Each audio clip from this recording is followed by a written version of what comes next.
Welcome to Friday night's video in our Master Series. This is the 120th video in our Master Series and the 5th video in our group processing phase. So basically, once we get to this phase, or once we've got into the equalization, because we just went through noise reduction, I certainly hope I made that simple enough and clear enough what the purposes of that, and tried to make you some kind of a workflow of going through that was very easy to understand, so that you can do a pretty good job of cleaning up your new track, that is your mix, and the difference that can be in different sections. So again, we're getting ready to go into equalization. So again, I really recommend you watch that first video when we talk about saturation, about the importance of that 3 steps forward and 1 steps back to really work well with what's going on, and really have your analysis tools open in another window, so you can really check things as you're listening to things and see what you're doing when you change things, and so that those tools can be very helpful in you determining what actions to take while you're doing anything that's going on. So now we also talked about the importance of each separate section. Now that you've mixed all these instruments together, each different section can be like its own mix and have its own separate needs. So sometimes you might do a bunch of work on the chorus here, but you're going to do it differently on the verse, or on the break, or on the bridge, or on the lead, or something. And so you're going to really want to get used to using your automation tools, so that you can do each section to where that section sounds as good as it can as a mix, just like the next section you're going to work on, which sometimes can call for a lot of automation work to make them all, each section, sound like another really good mix as it goes through the mix. And sometimes you can get away with doing that on the entire production. Sometimes you got to do a bunch of automation because it's different between sections, and it's just something you have to make an evaluation of. The more you keep that in mind, the better of a mixing engineer you will become, and the better you'll become at processing. So we get into equalization. Now, the first thing when we get into equalization, that normally what I'll do is, I've got this preset we had talked about when we were talking about sound sculpting and equalization and first phase processing, that this preset's a very minor, different amounts of the equal-oddness contour applied to it. This one's very minor. So when I go through here, I turn off the high and low pass filter ones, and I turn off all of them except for, I start out on my low end. And I'll turn that off and see how that sounds. And then what I do is I start bringing this up into it, because sometimes that when you listen to a mix and it's like, see, that sounds fine, you don't really know if it's going to sound better with a little bit more bass or not, that's going to make it sound better. So sometimes you can make a call on it and no, it doesn't. And sometimes you can't, and you just want to fuss with it. It's better to fuss with it, because I learned a long time ago, I turn up the bass a little bit and the whole mix sounds better. Yeah, or I'm working on the chorus section right now. So remember that this is all going to be done with automation, but I'm doing one section at a time. So all of a sudden, yeah, it does sound much better like that. With a little bit more bass in it, it sounds great. Now, the key thing here is that a couple key things. The first key thing here is, when you're working with equalization, that might sound fine, but you still haven't done the next note. So, and plus, if they're major moves and you're seeing you have to add a lot, in the low end and high end, it's okay if you end up add more than you might think, because of how loud the low and high end have to be for your ears to hear it, as well as the stuff in this area here. So just kind of keep that in mind. So it's okay if you got to turn it up a little bit. Most of the time, though, it's small moves. I mean, it's like, I'm going to add just a little bit.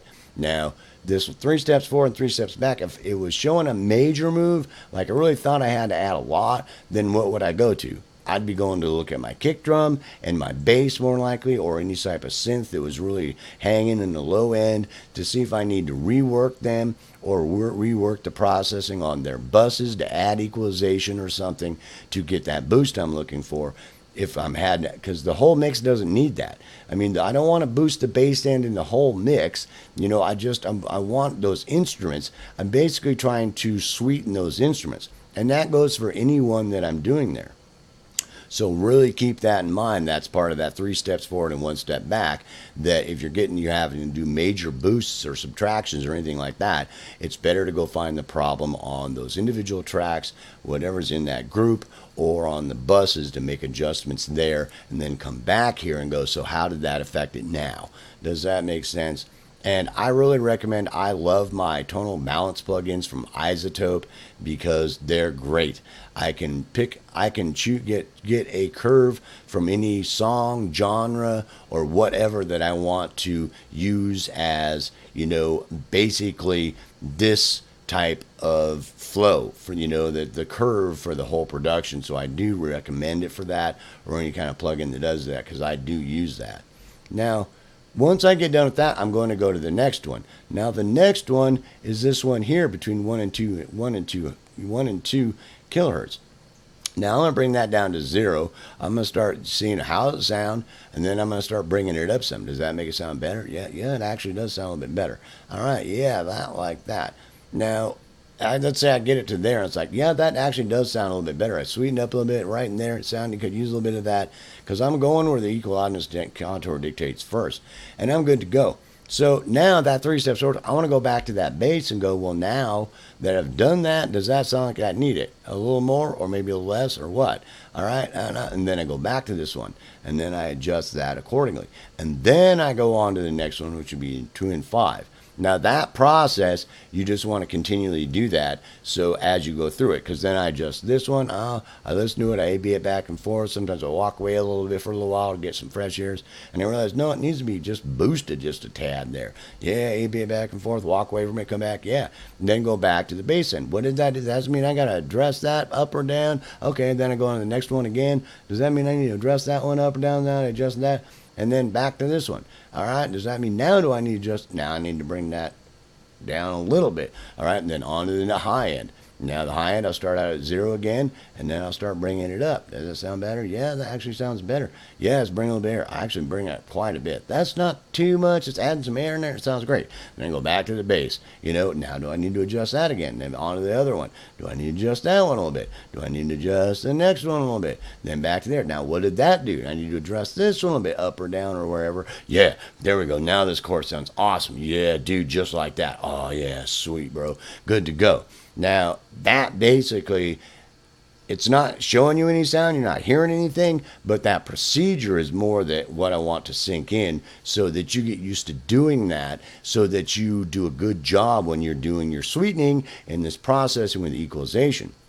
And just always remember, if you have huge things, if I can come down here and I had to turn my high end up like that, I'd be like, whoa, that's a lot, bro. I'd be like, something's going on in my high end. I'm going to go look at those instruments, maybe those individual instruments, or any buses off those individual instruments that are contributing to the spectral content in this area, and see about working them on their own and not boosting the high end of the whole mix, because the whole mix might not need that. I just need to bring those instruments up, and then all of a sudden this works great. Then I end up finding myself back here again. Yeah, all right, okay, good to go. And I'm good to go. Now, after that, normally once I'm happy with that, I've walked away, came back, and listened to it a few times with it, without it. All right, what's that sound without it? Bypass it back. All right, make some judgments again, and then I'm on to the next one. When this is boost sweep EQ. So you're going to go in here, and you're going to listen to see, slowly sweeping to see if there's any harmonic content, spectral content, that might need to get boosted. And since the chorus is so long, you might want to boost it, hold it there for the chorus, bring it down, and just listen to see. Then it's like you might come to, well, right here, bro, it's like, right there, it sounds like I need it.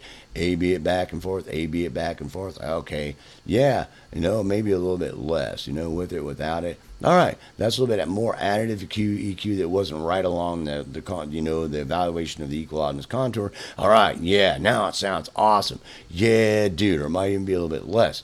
You're good to go. Now, if you have something jumping up during the chorus that all of a sudden you're looking at your spectrogram, you got this big jump right here, doop, then, it's not a good idea to put a bunch of equalization on right there unless you're going to do it with automation. You better go back and find the track that's causing the problem, and all of a sudden you're getting a spike somewhere. Does that make sense? And it can be the same thing if you get a drop somewhere also. All of a sudden you're getting a drop in some spectral content in some area, then it sounds funny in the mix, and you got to go find where the problem is on that track and re-equalize that track or re-equalize that bus off it, and maybe do some automation work on it to get it sound great. So that's a pretty simple concept. Now after this, we already did our noise reduction, but when we get done with our equalization, we may want to go through here, and I normally always at least do a pretty steep slope cut at 20 hertz and a steep slope at 20 kilohertz. That way it is cutting out any unneeded content in the really super low end and the super high end. Now this also might, like we did in noise reduction, you might bring this in, and you might even steepen the slope on that some and say how much can you cut out and it not affect it in a bad way. So you're doing high-low pass filtering on your production after you've done the equalization. It's not so much noise reduction. You're trying to cut out actual sound from the production. It isn't just noise, and seeing how much of that, since you re-EQ'd it, I boosted the low end and it might be causing a rumble. I boosted the high end a little bit, it might be causing some hiss. And so I want to go in there, bring it in. Is that causing a problem? I can hear it doing something there. Is that good or bad? That good or bad? All right. Now I can actually bring in a little bit more. Yeah, I'm good and bad. All right. Now that's a little too much. I'm back on it. Walk away, come back, listen to it without it, listen to it with it. You might reevaluate it. And do the same thing with the other end. You're dealing with trying to get rid of low end humble, high end hiss, and things like that. So, and you're just doing some high and low pass filtering, trying to get rid of those two, because your ear doesn't hear high end and low end as well as it does things in the middle range. But also, if you boost those areas, it can cause hiss problems, way too much air, and it can cause rumble problems and things like that in the low end that cause mud. Does that make sense? Both of those in their own respective spectral areas can cause mud in your mix that's detrimental. So any of it that's unneeded can get cut out to make things sound clearer and better. So when you get done with that, normally I'll use the same EQ, and then I go through subtractive EQ. I pick a node and I start doing subtractive EQ through that chorus. Is there anything in there that might be a problem? And yeah, there, all right, or not at all. It's like, no, it's good to go. The chorus is fine.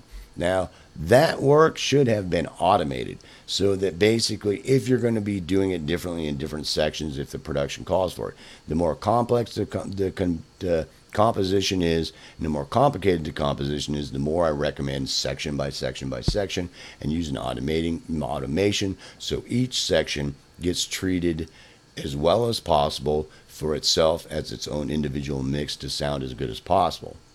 So once we get done with that, then we're pretty good to go with our equalization. We went through there and equalized it. We went through there with sweep equalization that can be boosting in areas that the equal out as contour doesn't dictate where things should be, boosted and attenuated. And we did high-low pass filtering and notch filtering to clean up anything else.